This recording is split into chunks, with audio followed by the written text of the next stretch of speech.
Pessoal, esse vídeo que eu vou gravar hoje é um dos vídeos mais importantes do canal, tá bom? É um vídeo que, diferente dos outros, que normalmente eu falo sobre o mundo do crime, eu falo sobre Red Pill, hoje a gente vai falar sobre o mundo espiritual, tá? E eu sei, eu tenho a consciência de que muitos de vocês pouco se importam com isso, pouco pensam nisso, tá bom? Então, assim, se você não acredita em Deus, se você não tem religião, se você não vai em igreja, não exerce a sua espiritualidade de maneira nenhuma, eu te faço um convite para permanecer nesse vídeo, mas como um curioso, como um aprendiz, como uma pessoa sedenta por conhecimento, sedenta por informações novas. Eu tenho certeza que esse vídeo vai ser extremamente interessante para você. Você pode encarar como algo ficcional. Você pode encarar como um filme que você vê da Marvel, da DC, enfim, de outra filmes que você vê por aí, tá, gente? Que é de caráter ficcional, que não tem ligação com a realidade, mas mesmo esses filmes de caráter ficcional, quem cria esses filmes, quem roteiriza esses filmes, na maior parte das vezes são ocultistas, pessoas ligadas ao satanismo, pessoas ligadas a sociedades secretas, tá? Mas isso é assunto para outro vídeo. Mas para o grande público, aquilo ali é meramente uma obra ficcional que não tem ligação nenhuma com a realidade. Tá bom? Então você pode encarar esse vídeo dessa forma. Eu tenho certeza que se você assistir esse vídeo até o final, você vai me agradecer. Quando terminar o vídeo, você vai me agradecer, vai falar, nossa, que interessante isso, amigo secreto, gostei demais. Tá? E para aqueles que já têm uma fé, uma espiritualidade, uma crença, que esse vídeo possa servir como uma ferramenta para você reforçar ainda mais a tua fé, a tua crença. Não é fácil. O próprio Senhor Jesus falou que no mundo tereis aflição, mas tem de bom ânimo, eu venci o mundo. O mundo não é fácil, tá, gente? É difícil. E esse vídeo aqui já era para eu ter feito ele há muito tempo, tá? O que acontece? Vou contextualizar para vocês, tá? Teve um evento pessoal aí, na minha vida pessoal com a minha esposa, onde eu acho que é o cunhado, né, que se fala, ele fez um culto de ação de graças, aconteceu uma situação na vida dele, e enfim, ele teve uma conquista material e quis agradecer, tá, gente? E aí eu fui para essa igreja, foi uma igreja um pouco, assim, não é tão perto da nossa casa, mas também não é tão longe, a gente foi nessa igreja para esse culto de ação de graças. O meu cunhado, só para vocês entenderem a contextualização, ele foi criado, nascido e criado ali no berço evangélico, mas hoje em dia ele está no que a gente pode dizer de afastamento, ele está afastado, entendeu? E não está tão ligado à igreja, mas como houve uma criação evangélica, como ele teve contato com a verdade, acredito que a verdade fica incomodando o coração dele, como incomoda o meu várias vezes, principalmente quando a gente está afastado da verdade, principalmente quando a gente está seguindo pelos caminhos de trevas, os caminhos tortuosos, tá? Então, por algum motivo que eu não sei, aí você tem que fazer uma análise, um estudo da psique humana. Eu não fiquei parando para pensar e analisar o meu cunhado, até porque eu estou cheio de coisas para fazer, isso seria uma das últimas coisas que eu faria. E, obviamente, se esse vídeo tivesse saído na esteira ali do pão quentinho, que nem diria um CCB, se o pão quentinho saísse no momento que eu tivesse chegado desse culto de ação de graças, eu tenho certeza que a qualidade do vídeo seria muito maior, os detalhes seriam muito maiores. E eu anotei, quando eu vi que não daria para me gravar o vídeo no dia que eu cheguei em casa, eu anotei aqui no meu rascunho para fazer depois, porque é um vídeo importante, tá? O fato é que você tem a contextualização, é um rapaz que foi criado no berço evangélico, hoje em dia se encontra afastado da igreja, das atividades na igreja, mas ele sentiu na consciência a vontade, na pureza de coração dele, de agradecer a Deus de alguma forma pela conquista material que ele teve lá, da conquista da casa dele própria e tudo mais. Beleza, vocês estão contextualizados.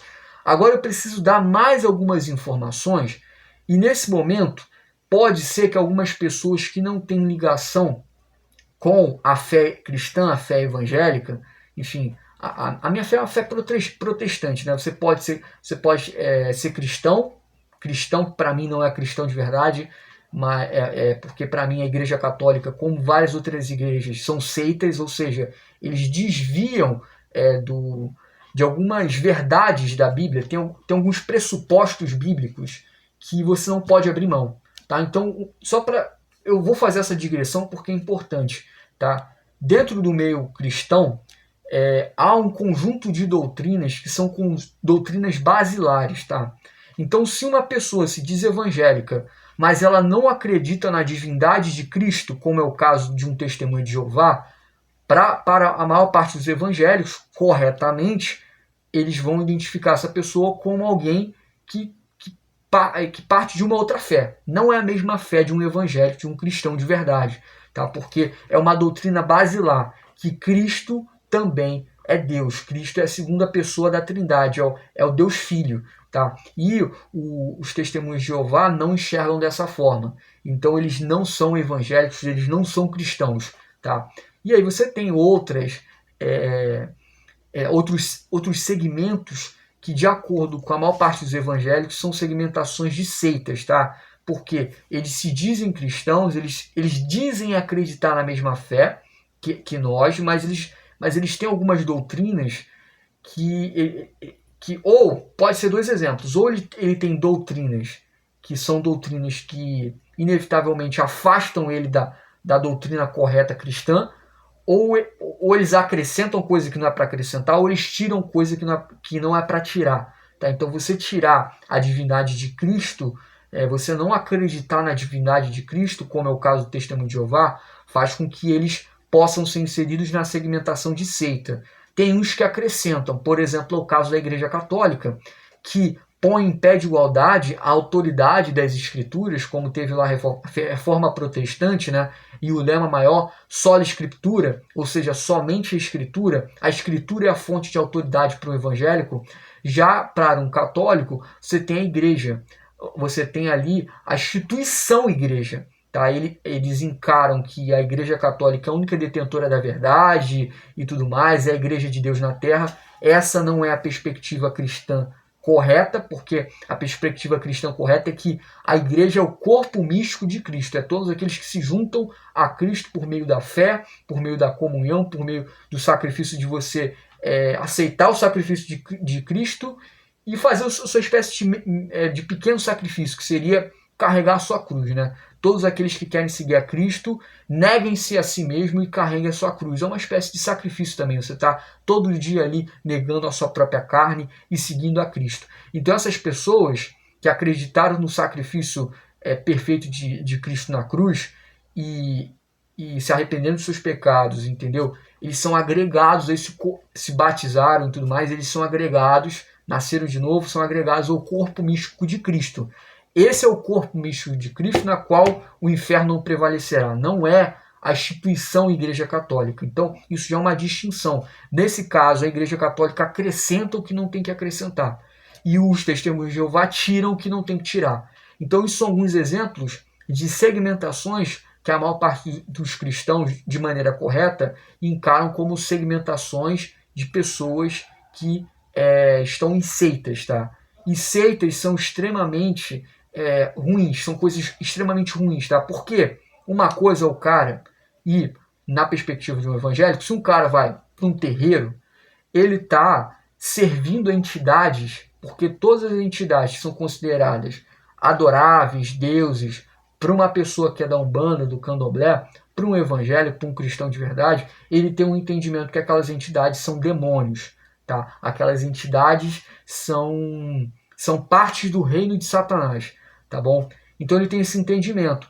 Porém, a pessoa que está indo por esse caminho, ela às vezes está indo por esse caminho, mas lá o espaço lá da Umbanda, do Candomblé, ele não está se travestindo como o Evangelho de Cristo.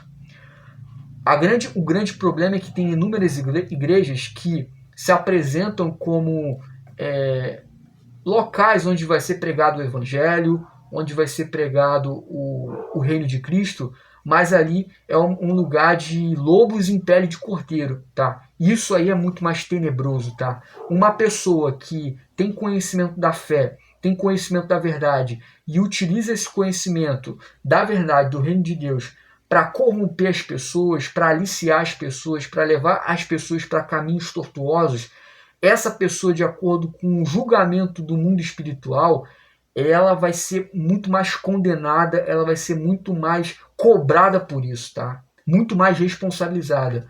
Uma pessoa como eu, que tem um conhecimento da palavra de Deus, é muito maior talvez do que você, caso eu me perca, enfim, eu vá para o inferno, eu vou sofrer muito mais, a minha condenação vai ser muito mais pesada, talvez, do que uma pessoa no terreiro, no candomblé. Porque talvez essa pessoa no terreiro, no candomblé, ou em qualquer outra religião aí do mundo, ela não teve o contato com a verdade e com a revelação de Deus e com a misericórdia de Deus no mesmo ponto que eu tive. Então a minha situação ela é muito mais delicada. Imagine a situação de um pastor. Tá? Então essa contextualização é importante para vocês entenderem que essas seitas elas fazem muito mais mal à fé cristã do que talvez outras religiões, porque elas são travestidas do evangelho de verdade, elas se travestem, elas se disfarçam do evangelho de verdade, porém suas doutrinas são doutrinas de demônios que levam e conduzem as pessoas à perdição. Tá? Então existe um certo conjunto de doutrinário, tá? Que se você ou tira ou acrescenta, você vai para a segmentação de seita. Beleza? Certo, isso é importante da gente falar, por quê? Porque cada vez mais vai havendo algumas deturpações da Bíblia. E eu vou seguir aqui, ó, muito bem aqui, ó. Homem, beleza, aqui, ó, só para vocês entenderem. Aí eu falei do culto de ação de graças. E eu não quero, gente, colocar essa igreja que meu cunhado foi no segmento de seita. Mas o problema, que vocês vão entender qual que é o problema logo a seguir, é que algumas igrejas elas estão aceitando modismos mundanos, tá? Que prejudicam completamente tudo. Tá? Prejudicam tudo, fazem uma bagunça dentro da igreja. E é o caso, por exemplo, do seguinte. Agora a gente vai fazer algumas outras contextualizações que pode parecer para uma pessoa que não é evangélica, que não é cristã, algo ofensivo. Não é ofensivo, é a realidade e é necessário para que você entenda as consequências e os desdobramentos no mundo espiritual. O meu cunhado é homossexual, certo? Ele é homossexual. Qual a diferença de um homossexual para uma outra pessoa? Nenhuma. Ele é homossexual e esse é o pecado dele. Tá? E eu tenho os meus pecados também, como você tem os seus pecados. Se você, ou eu, ou ele, não nos arrependermos dos nossos pecados e buscarmos uma vida de retidão e de comunhão com Deus através de Jesus Cristo, obviamente através do sacrifício de Cristo, o sangue dele nos limpa, nos purifica dos nossos pecados e a gente toma a nossa cruz e segue a Cristo e a gente tenta viver uma vida de retidão ali pela misericórdia de Deus. Tá? Se a gente não faz isso, tá? Se isso não acontece em nossas vidas, eu vou ser condenado no meu pecado e ele vai ser condenado no pecado dele de homossexualidade. Tá? Então, assim, o pecado de homossexualidade é mais um dos pecados. Tá? A gente até pode entrar num vídeo onde a gente pode fazer um grau, porque obviamente tem pecados que são serão mais puníveis do que outros, tá? Não tem como você pegar o cara do bigodinho que fez atrocidades quando ele estava aqui na Terra e comparar com um marginal, um assassino comum, tá? Um assassino comum que, por exemplo, matou 5 pessoas, tá? E o bigodinho que quase exterminou uma etnia inteira, tá? Há uma diferença, tá? E no inferno, no lago de fogo, a punição ela vai ser diferente, tá? Em graus diferentes para as pessoas, tá? Então, assim, óbvio que há essa distinção, mas no final das contas, o que ele faz é pecado, tá? E vai fazer com que ele seja condenado, caso ele se arrependa. E o que eu faço e o que você faz também é pecado, porque todos nós temos uma natureza pecaminosa. Isso é importante dizer. E eu fiz aqui uma brincadeira meio nefasta entre as palavras, porque será que aquilo foi realmente um culto de ação de graças? Ou foi, como é que eu botei aqui? Ação de graça ou ação de hipócritas, tá? Porque aquela reunião ali foi uma grande hipocrisia, tá, gente? E é duro falar isso, ou sei às vezes a verdade, ela é dura, é um soco no nosso estômago, mas foi um show de hipocrisia. É hipocrisia para lá, hipocrisia para cá. Tá? E uma coisa que Deus não gosta é hipocrisia. Por que hipocrisia? Primeiramente, você tem um culto, tudo bem, a proposta foi bacana. Se você for falar em termos humanos, amigo secreto, você, como pessoa, você gostou do que aconteceu ali? Cara, foi incrível, entendeu? O layout estava bacana, a recepção foi bacana, a comida estava extremamente suculenta, entendeu? A palavra foi uma palavra de incentivo, uma palavra de conquista, uma palavra de vitória, não só para ele, como para as outras pessoas. Em termos humanos, aquilo ali, para mim, foi perfeito. Se eu não tivesse um conhecimento da palavra de Deus, eu ia ir para casa muito bem. Mas como eu consigo enxergar a hipocrisia? Porque, queira eu ou não, eu já tenho contato com a palavra de Deus, tá?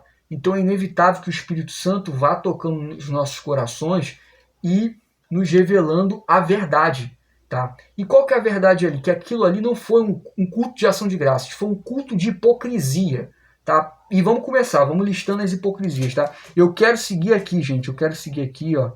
Ó, eu botei aqui, beleza, já falei, ó, primeira coisa. E aí entra naquela questão da seita, você vai entender a relação. Eu não sei se aquela igreja ali eu posso considerar como uma seita, até porque eu não frequento aquela igreja. Mas uma coisa que aconteceu ali, que nunca poderia ter acontecido, e não só acontece naquela igreja, como em várias outras, é a aceitação de uma pastora, tá? Isso não existe.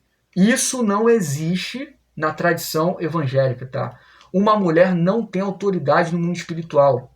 Fato, entendeu? Há um decreto, uma ordem de Deus, tá? Uma hierarquia determinada por Deus. Homem primeiro, mulher depois, tá? Não tem como fugir disso. E o homem foi concedido certas autoridades no mundo espiritual. É um mundo que tem leis, tem uma legislação. Não tem como a gente inverter isso, tá? A mulher não pode exercer na igreja ali um papel de autoridade sobre a vida de homens. Tem que ser um homem que está liderando a igreja. Isso aí, primeiramente, você ter uma mulher é extremamente perigoso, tá?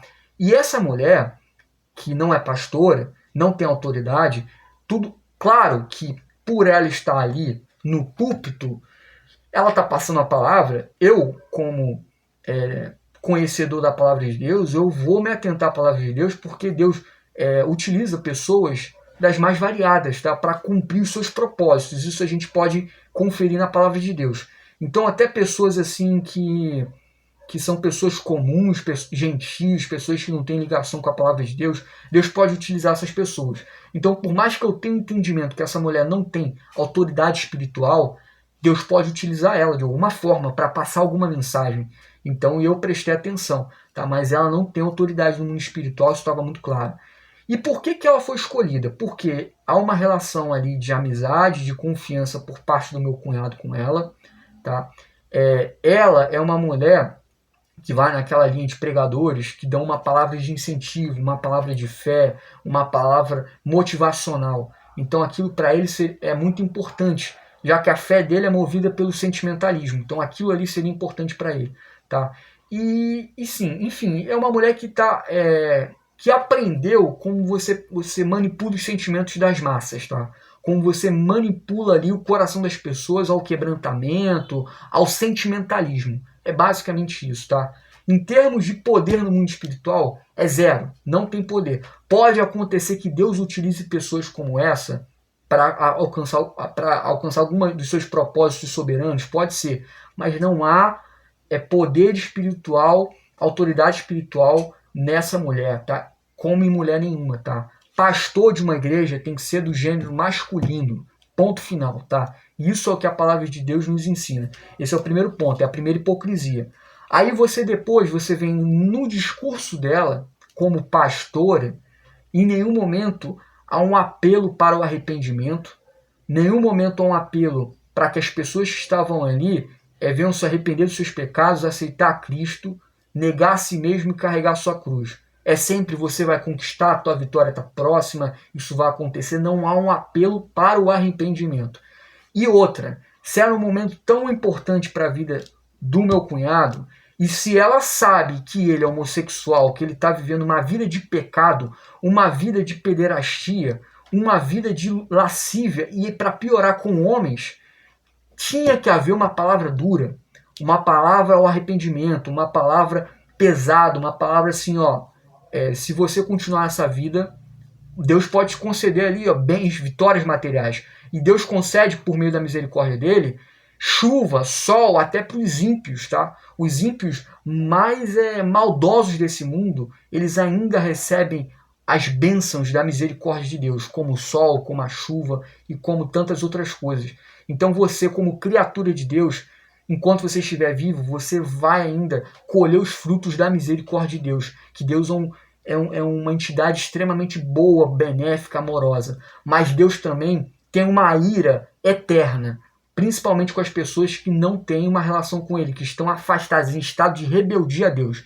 Todos que estão em pecado estão numa situação de rebeldia eterna contra Deus. E Deus também tem uma ira implacável. Tá? Quando Deus quer revelar a ira dele, meu Pai do céu, sai de baixo. Tá? Então Deus também é uma figura justa que destrói, corrói, aniquila o pecado. Tá?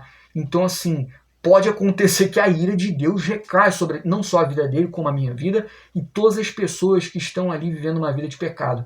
Então, em nenhum momento houve um apelo ao arrependimento, tá? Só palavras de conforto, de sentimentalismo.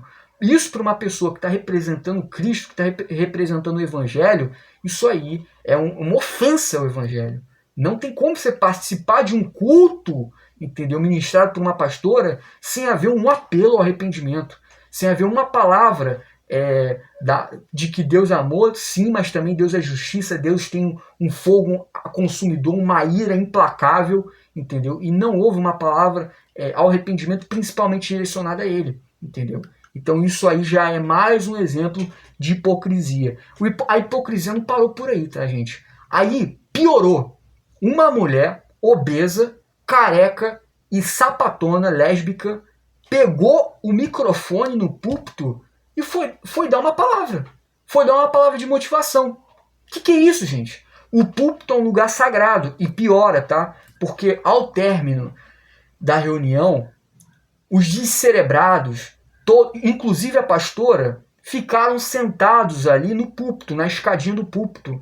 Gente, o púlpito é um lugar sagrado, não pode, porque você tem que entender o seguinte, aquele lugar, o púlpitozinho, onde está a mesinha e tudo mais, em termos humanos, é um lugar feito de concreto, ali de granito e tudo mais, é um lugar simples, entendeu? A criança vai subir, vai ficar brincando, vai ficar rolando, como ficou acontecendo, as crianças subindo no púlpito e tudo mais.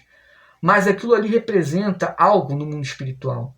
Aquilo ali é o altar, aquilo ali é o lugar onde o servo do Senhor vai ministrar a palavra de Deus, entendeu? Então isso tem um impacto muito grande no mundo espiritual. Você vai ficar aloprando aquele lugar santo que você vai estar ministrando a palavra de Deus. Criança não pode ir ali, ó. Tem que ter um obreiro ali e falar, não, criança aqui não, vai brincar lá fora. Vai brincar lá no quintal, em outro lugar. Aqui não vai ter criança, não. Aí vocês vão ficar comendo, sentado, deitado, se espreguiçando no púlpito, na escadinha do púlpito, não pode, entendeu? Mostra que não há um amor, um zelo pelos lugares santos de Deus, tá? Então, se você tem um lugar onde você faz oração na sua casa, tá a sua Bíblia, aquele lugar sagrado, não pode ter criança aloprando, brincando ali, aquilo é um lugar sagrado de um momento de intimidade com Deus. No mundo espiritual isso tem um valor muito grande. Os satânicos, os ocultistas, eles sabem disso. Quando eles fazem seus círculos mágicos, quando eles montam seus altares para os demônios, eles não ficam aloprando ali. É um lugar separado, é um lugar consagrado às entidades, entendeu? E eles respeitam isso porque eles sabem que se você ficar aloprando, isso tem consequências no mundo espiritual. Mas os evangélicos, muitos que se dizem evangélicos, não têm consciência disso. O pessoal da Umbanda, do Candomblé, tem consciência. Eles chegam lá no altar das entidades, a minha avó, que é macumbeira braba, chega no altar das entidades dela, dos demônios, onde é um lugar sagrado para ela, mas é um sagrado profano, né? É um lugar demoníaco, mas para ela é sagrado. Ela pede licença, ela tem uma reverência às estátuas que representam as entidades que ela cultua, há todo um rito, um respeito às entidades demoníacas que ela cultua. Ela que serve ao diabo tenha essa consciência. O cristão não tem a consciência da importância de alguns símbolos, entendeu? Não tem a consciência, o cristão não tem, e o cara que serve o diabo tem, entendeu? Mais um exemplo de hipocrisia. Aí é a sapatona lá, dando uma palavra de motivação no púlpito. Nunca que uma pessoa assim em pecado... mas é porque ela é sapatona? Não. Uma pessoa em pecado, ela não pode participar da Santa Ceia, não pode ministrar a palavra, ela não pode participar de se tiver lá um grupo de adoração, não pode, meu amigo. Ela está em pecado. E aquilo ali é um lugar santo. Você tem que se consertar com Deus, se arrepender dos seus pecados, e aí depois você pode participar daquilo ali dando uma palavra. Então, mais um exemplo de hipocrisia. Então, aquilo ali não foi um culto de ação de graças, tá? Foi uma verdadeira uma reunião ali, o show da hipocrisia, tá? Que foi como eu falei. Beleza, eu comentei. E aqui, algo importante. Num certo momento, como ela sabe que ele é homossexual, e todo mundo basicamente ali que participou aquele culto de ação de graças é homossexual, ao invés dela preparar uma palavra para chamar ele ao arrependimento, falar não só do amor de Deus, mas também da ira de Deus, para causar temor no coração dele, o que ela fez? Ela arduamente preparou uma palavra para as pessoas que têm cabeça como eu. Pessoas que têm cabeça. Tipo assim, o cara é homossexual, ela sabe disso. O cara está vivendo uma vida de pecado. Você só vai ficar passando a mão na cabeça dele como pregador da palavra de Deus. Você não vai dar uma palavra correta. E aí ela falou, não, porque muita gente seguiu nessa linha aqui. Muita gente julga, mas aí vem com aquele papinho, não julgues para não ser julgados, e o julgamento, e não sei o quê, porque Deus é amor, e com aquele papinho furado, meu amigo. Olha só. E aí ela falou a palavra, eu fiquei prestando atenção, porque ela deu o exemplo, e eu me lembro muito bem, de quando Jesus estava anotando na areia, e aí as pessoas falaram o seguinte, tinha aquela adúltera, né? E ficaram questionando e fazendo indagações ao Senhor Jesus, e ele ficou anotando na areia palavras. E depois ele falou aquilo que entrou para a história, né? Quem tem pecado que atire a primeira pedra. E quando ele voltou para ela, e a pastora falou a palavra correta, eu pensei que ela não ia falar. Eu pensei que ela seria mau caráter nesse sentido, mas ela não foi. Jesus falou para a mulher que pecou, adúltera, vá e não peques mais, entendeu? E ela falou isso, vai e não peques mais. Cadê o vai e não peques mais? Tudo bem, ele é homossexual, está vivendo uma vida de pecado, beleza. Eu e todas as outras pessoas somos pecadores. Ela na posição de autoridade ali como pregador da palavra de Deus, tudo bem, eu não te julgo, que nem Jesus falou para a mulher, eu não te julgo. Se arrependa do seu pecado, você vai ser perdoado. O sangue do Senhor Jesus, que foi lá, que fez o sacrifício na cruz do Calvário, há 2000 anos atrás, esse sangue te limpa dos seus pecados e te purifica. Vá e não peques mais. Cadê que ela falou isso para ele? Não, ela criou uma argumentação para que as pessoas da igreja não olhem com olhares de julgamento para ele. Tá? Mas há um entendimento equivocado da maior parte das pessoas que a Bíblia proíbe o julgamento. Não é que ela proíbe o julgamento, ela proíbe o julgamento hipócrita de você tá em pecado, você tá em erro e você está falando da vida do teu coleguinha.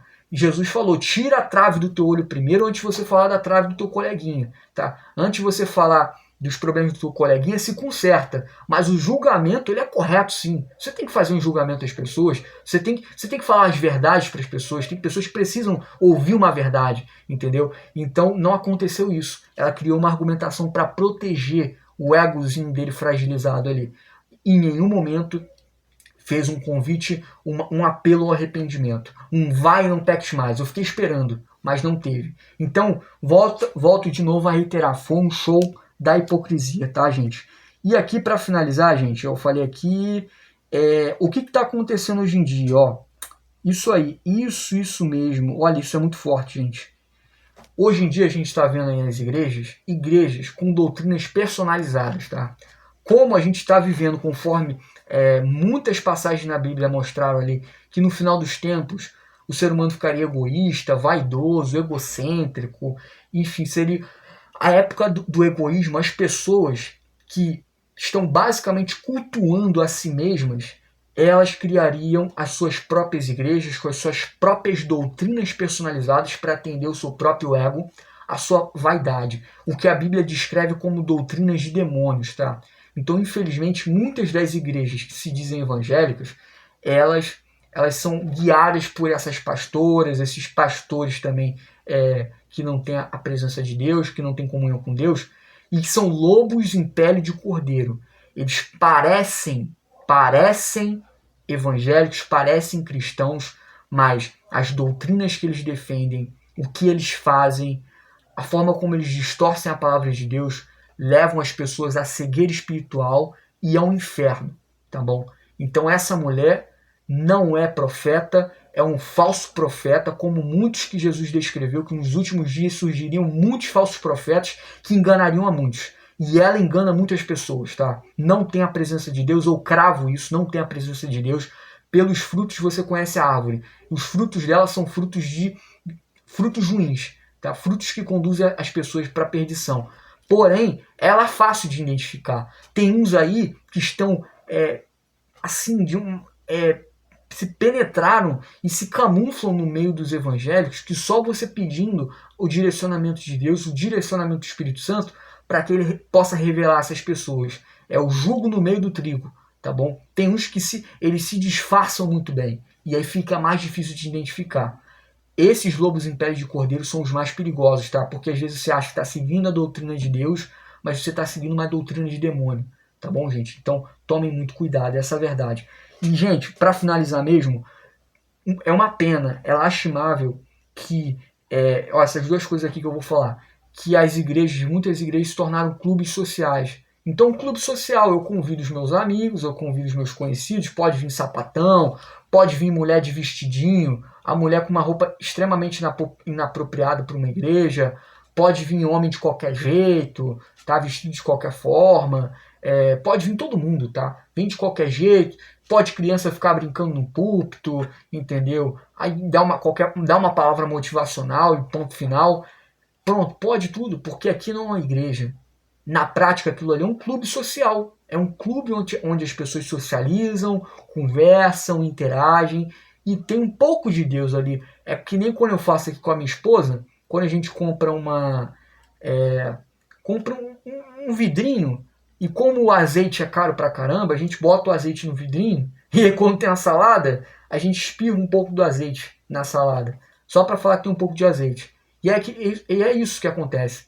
A igreja lá, eles espirram um pouco de Deus, tem um pouco de background, né? Um pouco de plano de fundo de Deus, pronto.